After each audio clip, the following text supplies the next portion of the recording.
All right. Um, so I'm purely doing this as a test, but basically, I'm doing a new show called KB's Kickback. It's gonna be really dope. Um, and it's a music lovers podcast. That's exactly what it is. It's basically for people who love music, who listen to all types of music, who are interested in sharing their knowledge about music and the music that they enjoy. This is just really chill. I love music a lot. Um, Consider myself an audiophile, so I wanted to do a cool show that kind of acknowledged all of those things. Tonight, today, whatever. I'm just giving you kind of a preview of what this shows is about. KB's Kickback. Um, KB's Kickback is essentially me sharing, me and another audiophile sharing our music preferences, music things that have had an influence on us through music. Um, uh, and not just through, sonically and things like that, but also through, things such as like, memorabilia, things that just got us hooked as musicians, and music lovers and audiophiles. So, with that being said, I'm going to run through what the topics are um, for the show, and then I'm gonna actually answer them. I'm gonna answer the segments and do the segments myself, and kind of have a little bit of fun with that. And so one of the first segments that I do is called Headphones On, Hoodie Up. What was the album that made you an audiophile? The album that made me an audiophile, honestly, was Brandy's first album, the self-titled debut album titled Brandy. Um, that came out in the 90s, and the mid 90s, and that was a pinnacle. Honestly, that was a pinnacle. I think an album that if you go back and really listen and look and where she was then and then how she grew vocally as an artist, it's kind of it's just really amazing to see that growth. At that time, you know, I didn't know anybody who didn't fuck with Brandy. Brandy was like that chick before there was Britney Spears, or so like, yeah, that album, I remember that was the album. I remember I had seen the video for I Wanna Be Down, and then it was the year that like I was done with like elementary school or whatever. And I had won all these awards, but I was sick, so I couldn't go to the awards or whatever. And my mom was like, "Oh, like you did a really good job or whatever." So I got you something, and it was the cassette tape of Brandy's first album. And I wore out my cassette player like no other G. Like I wore it the fuck out. Like them everybody was mad at me because every we was missing double A batteries everywhere, my G. We was missing double A batteries everywhere because I listened to that album top to bottom, morning, noon, night, out on my bike, out in the yard, going to sleep, eating breakfast. Like that album was absolutely transformative for me. And the way that she talked about music in interviews and stuff and her influences beyond, she talked a lot about Whitney Houston, but not only Whitney Houston, like there were other musical acts that like back in the day they'd be like, "Oh, who you influence, who you listen to," and her and Aaliyah always had really good responses. They always talked about like in different genres and different soundscapes and stuff like that. And that really made me get into shit sonically. Um, so yeah, that Brandy album was it for me. That I absolutely lost it. That was my shit.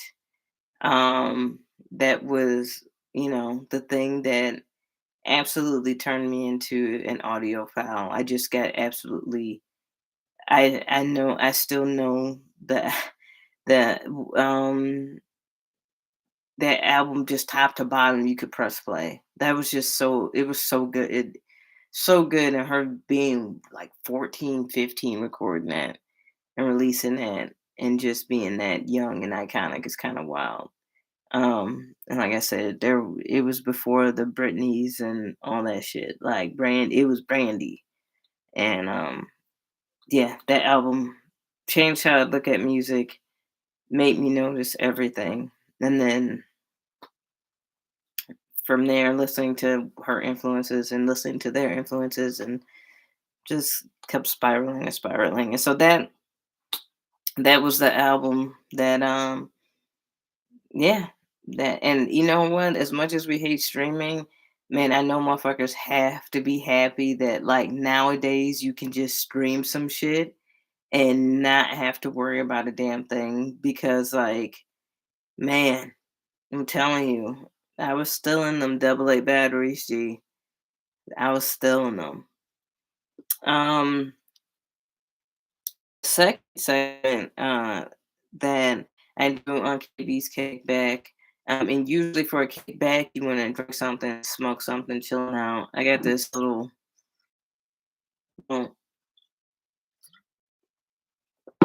some German beer.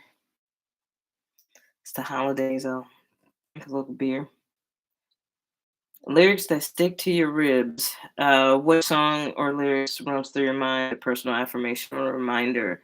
Um, there are certain um lyrics that just absolutely um you know just stick with you that you can't even you'll go back to it or you'll repeat it like this year honestly. um Pusha T has and I've been listening to I listen um like ridiculously every day. I'm actually gonna listen to it when I work out in the morning. But yeah, he was like in one of the songs, he's like, "Oh, I didn't need to reinvent the wheel. I just made a better design." And that is one of the biggest things that keeps spinning in my head. It's like you don't need to reinvent the wheel. Just do it better. Like all of the like I always tell people when they get into like their conversations about like, oh, these people are geniuses or whatever. And I'm like, no, what's brilliant is not reinventing the wheel. Like that's the thing. But if you look at like, when people are always talking about, oh, what did Steve Jobs do? And they talk about they're not talking about him actually inventing anything. He didn't invent shit. Like that's what people need to realize. Like there is nothing that um Apple did that technologically there's nothing that they really did that was like really ahead of the curve in regards to like the development of technology. But what they did was they were really good at design and marketing. And that's what Jobs was a beast at, was like the design. Like he like, I'm not a we don't need yeah, make it so that the design will look good with this technology. You know what I'm saying? And that's what he did. And that has resonated with me so incredibly much as of recently is is that line about it. It's and that album is just oh god, that's such a good album. Top to bottom. It was one in my top five on Spotify this year. That is one of the best albums. That's rap album of the year to me. But yeah, that line just replays in my head Um, you know, the other line that's kind, and it has nothing to do with anything, but it has to do with taste, and I totally understand what Standum, and it is another Pusha T line when he says, Cartier bust down, just not my thing. And the way that he says it and why he says it, and what, and him showing his taste and his preference. I love that line because it's when somebody low key says like, it's just not my thing, like, and in that manner, it makes you feel stupid for liking that. And it's just like, it's a funny dismissal of something without being like flippant or a jackass about it. Just not my thing.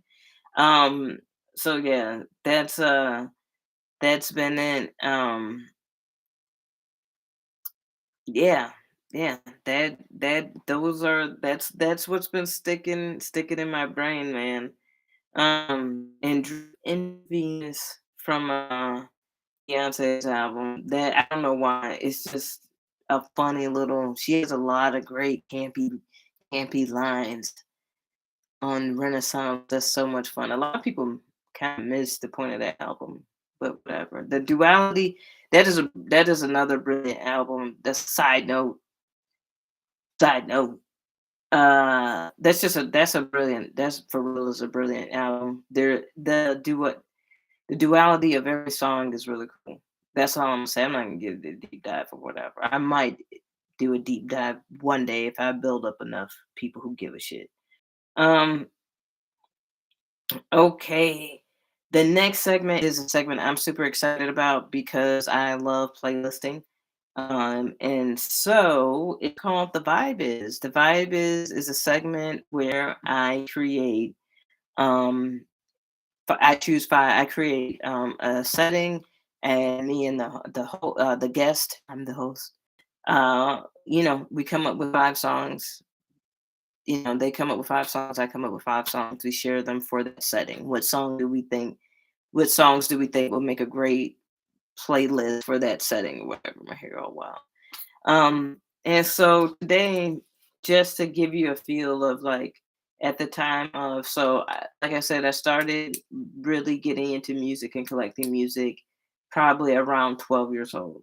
That's usually around the age where most kids start to realize what they like and they don't like and what they want to listen to and all that. And they start to venture away from what their parents listen to, you know.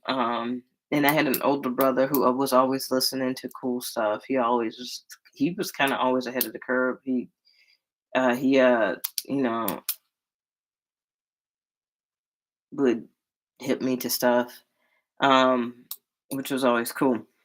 So I thought about the setting of the vibe is, I should say, um, passing on the left hand side. If you know, you know, in your mom's basement.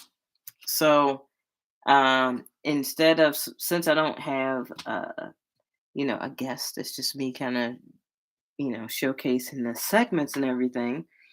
I'll start it off, and this one we have six. I have um six songs.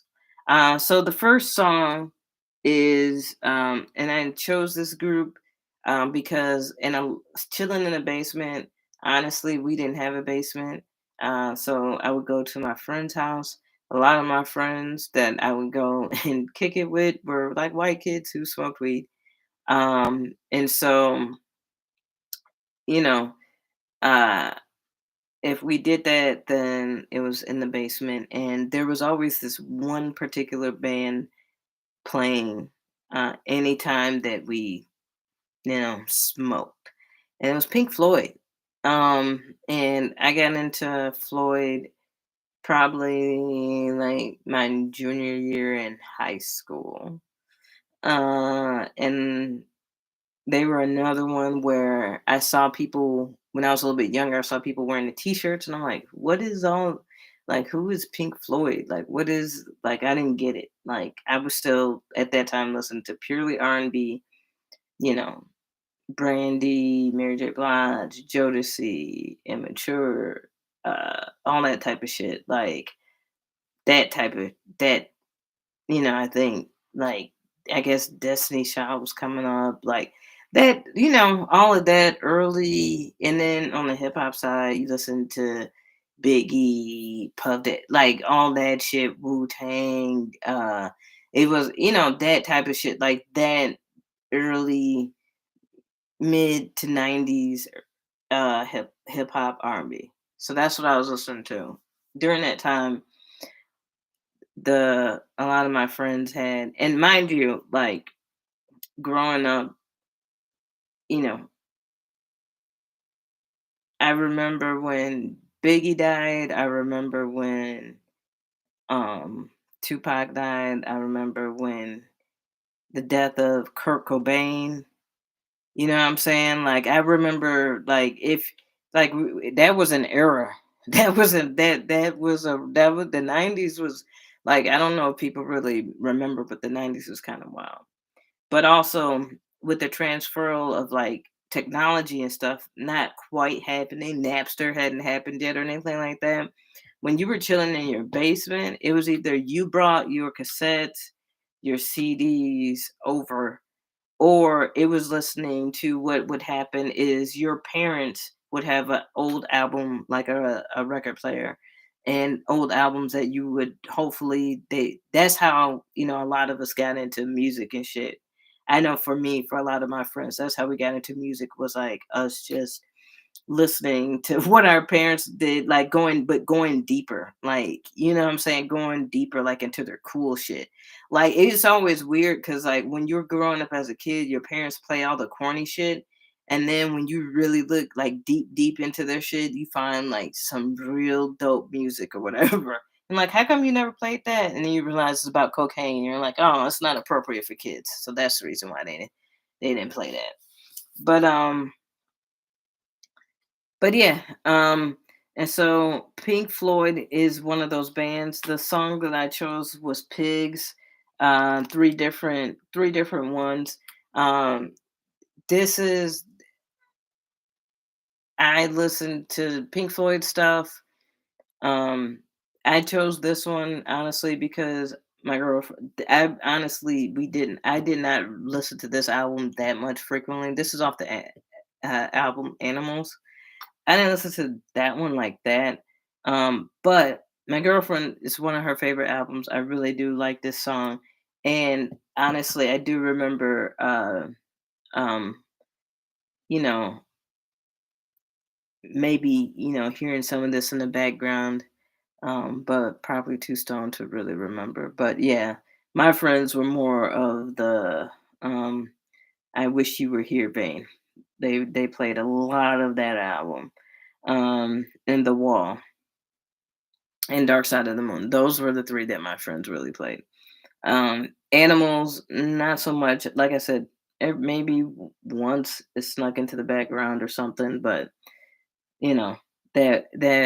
But it was always the music that made you feel smart, contemplative, and yeah, it definitely, we allowed our brains to run away on Pink Floyd, and and maybe think somewhat somewhat a little bit deeper about the subjects that's happening, that we're trying to grasp as we're stoned and in some lady's basement. The next one is Eddie Hazel's California Dreamin'. This is from the album Game Dames and Guitar Things. Uh, this is a super bomb version. I play guitar. Um, if you want to hear an amazing version, amazing guitar player, listen to Eddie Hazel. Uh, his influence is just nuts. His guitar playing, California Dreamin' is one of my favorite songs from that era of like folk pop, psychedelic pop rock, that '60s, '70s era. Um, that California Dream is like such an iconic song, and the way that he just sluts and pimps it out is so dope. His guitar playing is so slinky on it.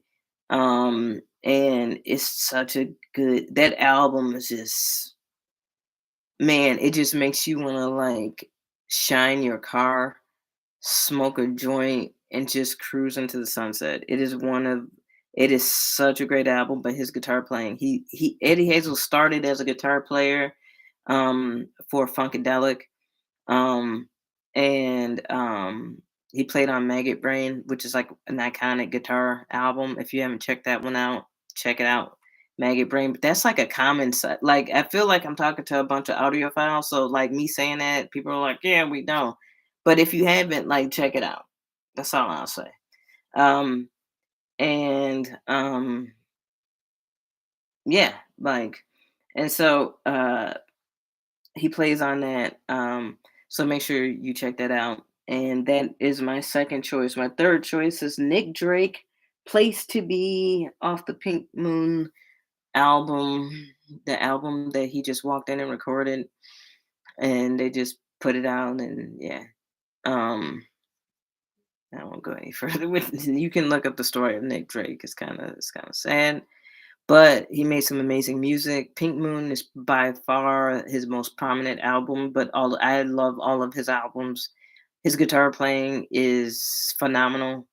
Once again, like if you're into his rhythm guitar and his interpicking that he does with the rhythm is just so good. And building great sonic bases to build a great sweeping emotion off of. I think that honestly, Pink Moon is probably, like I said, it's his most popular for a reason. I do think it's probably his best album. Um, I think on some of his other stuff where he was trying to go more jazzy around, I think some of it he overthought it, but I still like it. I still think it's really good. Sonically, I think they're really beautiful, but I think his strip stuff is dope. Yeah, this is one that definitely was something that I didn't know who this person was because I remember if you guys don't remember Pink Moon, the song was used in a Volkswagen commercial. Um, and I thought that song was kind of annoying. And then I hung out with one of my homies and we were just actually just smoking and he was like, "Have you heard of Nick Drake or whatever?" And I was like, no. He's like, "Yeah, you have. You've heard of Nick Drake." And he was like, "That Volkswagen commercial." And I was like, "Oh, I fucking hate Nick Drake." And then he introduced me to the whole album, and then I fell in love with it. I could separate it, and that actually was actually in college. My homie who hit me to him. Um, but yeah, but "Place to Be" is an awesome song.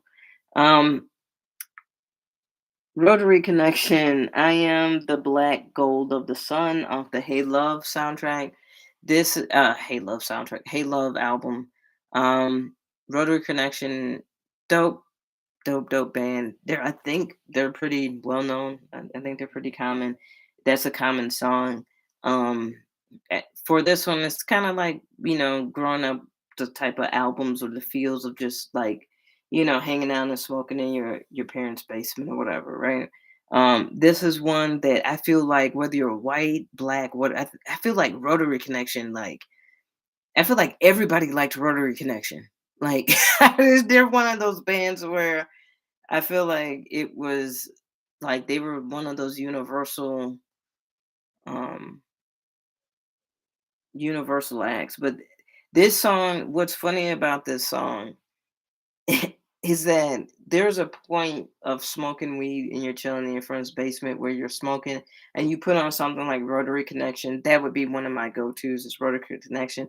And it would never fail that Rotary Connection, this song specifically, it always makes me paranoid. Like even now I was re-listening to it for just to do this. And it made me paranoid. Like I don't know what it is. It's something about I love the energy of it, and I love the way the singer comes in and it says, "I am," like he coming in with the positive affirmation, but it sounds culty. Like like go I can't because of copyright, but like go listen to Rotary Connections. Go listen to it. Like it seriously listen. This sounds like a cult song, you know. But yeah, it's also well, just sonically, it just sounds awesome, and vocally, the vocal production on it is dope. But I just had to say that because it really does. It really does do that.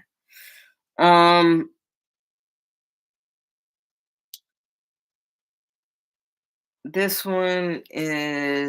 is man. I feel like every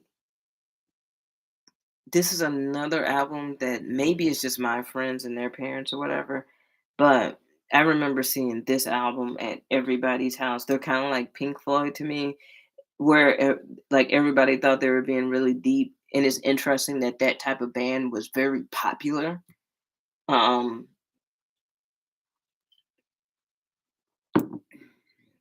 you know, because we always try to pretend like thoughtful artists aren't popular, which is not true at all. Like, you can be popular, you can be a popular artist and still have, like, talk about shit. You don't have to be vapid just because you're a popular artist, Drake. I said it. And so back in the day, there's a lot of popular artists, like really looking at Pink Floyd. If you look at what they're talking about in their music, or if you look at like Funkadelic, you know what they're talking about. If you're looking at like Marvin Gaye's later albums, like all these motherfuckers were really popular, but still, it had like the things that people thought wouldn't connected. And that's the funny thing is it's just like that now, where they feel like, oh, I can't talk about anything. You can. And we will get to in long notes my rant even more about that. I'm going to continue with this, but the the the the the song that the band that I chose was the Velvet Underground song Heroin off Andy Warhol. It took me a long time um to get into the Velvet Underground, um because initially, being the hipster I was, I thought they were overrated. And um I thought that I kind of thought that the reason why I thought that is because, like, once again, so many people had their shit, but listening to their music, the the more I understood my depression, the more I liked the Velvet Underground, actually. The more I understood depression, the more I liked the Velvet Underground. But yeah, I had a lot of friends whose parents had that album, the Andy Warhol album, and we would listen to it. It would always make me think about my life, like, oh, do I really want to go to college? Do I really? I don't know. Um, yeah, and so that song specifically always made me pensive, made me stop and think. Like I could be in La La Land, chilling, smoking, and then that song will pop on, and I'll go, what is going on with your life? Like for real. So, and then finally, this is whenever I would hang out with friends and they would put on bunk, like we would just be listening to like white artists all day, all night, and we'd be listening to old shit. The This is one artist that I love. My stepdad had every fucking album. And his honestly, his discography is really, really amazing. Great cruising funk music. If you want something to glide to, Roy Ayers is it. Roy Ayers. Listen to some Roy Ayers. Um, just awesome, dope, cruising Cali, West Coast vibe. And like he has an album called Virgo Vibes. If you want to really check out the feeling of it. And I remember like this would be my own personal smoke sesh. My stepdad used to have vinyl and stuff like that. And I'm pretty sure he used to smoke to the those albums as well. They definitely had a tinge of scent on them. So like, but like, yeah, that is Roy Ayers "Running Away" off the Ubiquity album. If you like I said, if you want some good cruising, like it just makes me like it's like a sunny day and you gotta clean the basement type of thing. You gotta clean up the house type of thing. You gotta go get your little smoke on and then clean up on that Saturday morning, throw on some Roy Ayers, and you'll be feeling good, man. You'll be feeling really good. And yeah, it's that West Coast. It doesn't have like the bounce or the digitization of Zap, but the instrumentation, the bass lines, the guitar, the drumming, the use and layering of like vocals and background vocals, uh, and just building sonic worlds. Roy Ayers does that amazingly on a lot of his albums, a lot of them. Like start from the beginning. Honestly, by the time he gets to the late 70s, that's when he has a resurgence, but that's honestly not even his best work. But Running Away is a popular one that well, Ubiquity is during that time. So no, it's some of his best work. So it is the it I prefer some of the earlier. More people are gonna know some of the later. They're gonna more people are gonna know the later. Um, but yeah, Roy Ayers is that dude. So that is the vibe is passing it to the left hand side in your mom's basement.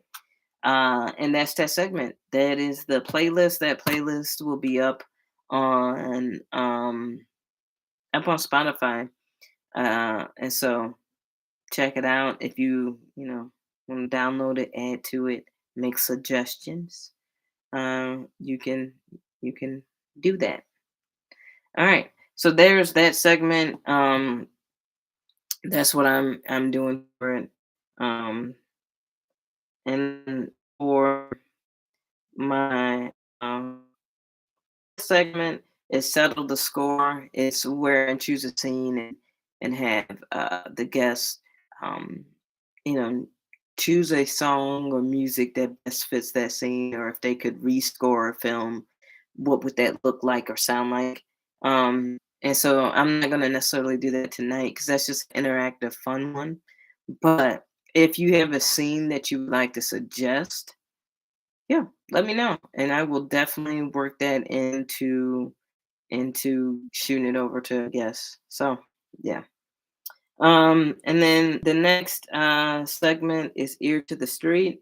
This is a um, new music review, anything that's really popping. I'm not gonna give my full review on anything because I'm gonna save it for the first show with Erica Switzer. Um, but but I am gonna say this.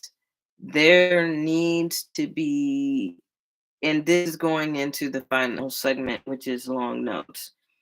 Um, there needs to be. I'm happy that you know playlists and Spotify and all these different outlets are there and platforms are there so that artists can connect with their fans and really get their audience. I think that's super dope. But I also think that some of these artists are making like it's really repetitive. Like the redundancy of a sound is nuts because when I was listening to and I just put all the new music in, I just listened to the new music in like one, playlist or whatever. And like not even to be a hater, but we still doing auto tune like to the digit like to the to the extent of that, that's still popping. Like, how is that still popping? Like, why are people still doing that? Like the whole song, like every word, like from top to bottom, like we still and I'm like, wait a minute, like I felt like this was already a conversation. Like, how are we still here and why? And listen, I get it. There's other shit to listen to, and I do listen to other shit. It's not necessarily about not being able to listen to anything. Is else I do. My whole lists are filled with obviously different stuff. But and I actually like a lot of new stuff. My thing is that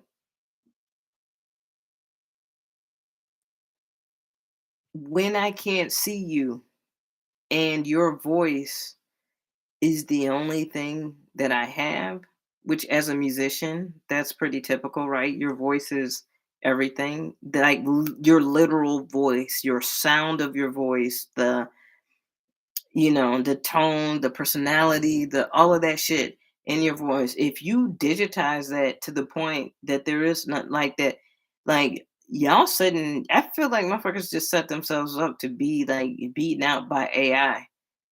Like AI can get any corny little person to be like, oh, I can make like they could just get as a matter of fact, AI writing lyrics. So like it's just I don't know. I just find it like interesting. Like why not just develop your own tone and voice and you know instead of relying so heavily on the digitization of your voice through the auto tune shit. I don't know. It just makes everything sound the exact same. Like there is no like there's few artists that you know exactly who it is because they're the ones that used it and pioneered it. Like you clearly know who it is. But some of the newer artists, I'm like, it doesn't you shouldn't do that because your voice is not you're not Wayne. You're not Kanye. So like nobody knows your voice anyway. So it's not even distinct. So now you just sound like whoever, you know what I'm saying? I don't know. That was my so that's what a long note is. It's just a rant, and the guests get an opportunity to rant about anything about in music. And sometimes if it makes you feel like that probably was an old head take or whatever. Nah, I'm an old head then. I don't mind the use of it, but why why not like have a distinctness to your sound? I don't know. Um and then the final segment of the show is my Smithsonian. And my Smithsonian is a piece of memorabilia that you would want to have or to keep. And why and from whom and you know, all that good stuff.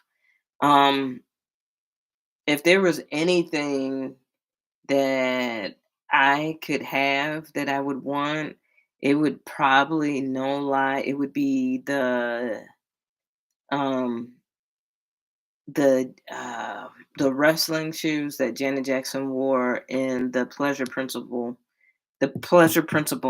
video. That would be what I would want. I know that's like that video is so iconic. I love Janet Jackson. I think she's another one that I think is like not she's not underrated, but I think that because I'm gonna have to do a Janet Jackson thing. Yeah. But no, but anyways, like no, she's up there with sh- my number one icon. Like her, Tina Turner, like number one icons to me. Like which is like because my mom had this debate. She was like, "Oh, um, who is the best female performer to you?" And she was like, "Cause to me, it's Beyonce." She was like Beyonce is like, and I was like, "Nah, Beyonce is that." I was like, however, I said of all time, is Tina Turner. Tina Turner absolutely changed how women specifically performed on stage. Tina Turner is a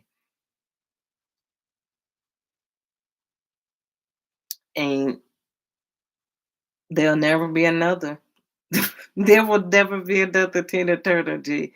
Like, and I say that as like enjoy Beyonce, love Homecoming, like I love Renaissance, loved Black is King, I've loved everything since the whole Sasha Fierce album. Um, but like that is that Tina Turner's hard. That's somebody hard to like overcome. Like, yeah, yeah. Like she broke down some barriers, some serious barriers, and was, you know,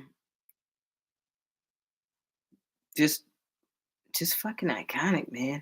So yeah, for me it would be but just to say all of that, it would be the Janet Jackson um shoes, just because like that videos, like I said, amazing choreographed. I think that was choreographed by Paula Abdul. And I think Janet Jackson talked about how people had thought that she had got a double, but she had actually did the flip herself in the video. If you're a fan, you know what I'm talking about. But she actually did the flip. Um, and she had got fit and all of that. And yeah, that was her kind of taking her life back, from what I remember during that time or whatever that she has seen in interviews. She had talked about it. One of my favorites, Janet Jackson is, yeah, Janet Jackson, dope. So I would definitely get the wrestling shoes from the Pleasure Principle video. Um, all right, so that is the show. That is KB's Kickback in a nutshell. Is telling stories along with music. I'm gonna figure out this light shit by the time that I have my first guest, so I'm not going in and out. But I wanted to do this purely to let y'all know what the fuck the show's about, when, how's it popping, what's going on. And also, if you are an audiophile and you want to do the show, you think you'll be having a good time with it, hit me up, let me know, DM me, and I'll work it out with you, and you know what have you. But you gotta be an audiophile, you gotta be a music junkie. Like, I want you to be music junkie. You know what I'm saying? If you're a person that is like, I don't really listen to music, movies is my thing, don't come on. Don't ask to be on at all. I'm not playing. No. But yeah, this has been KB's Kickback. Thank y'all for chilling with me. And have a good one. I'll let y'all later.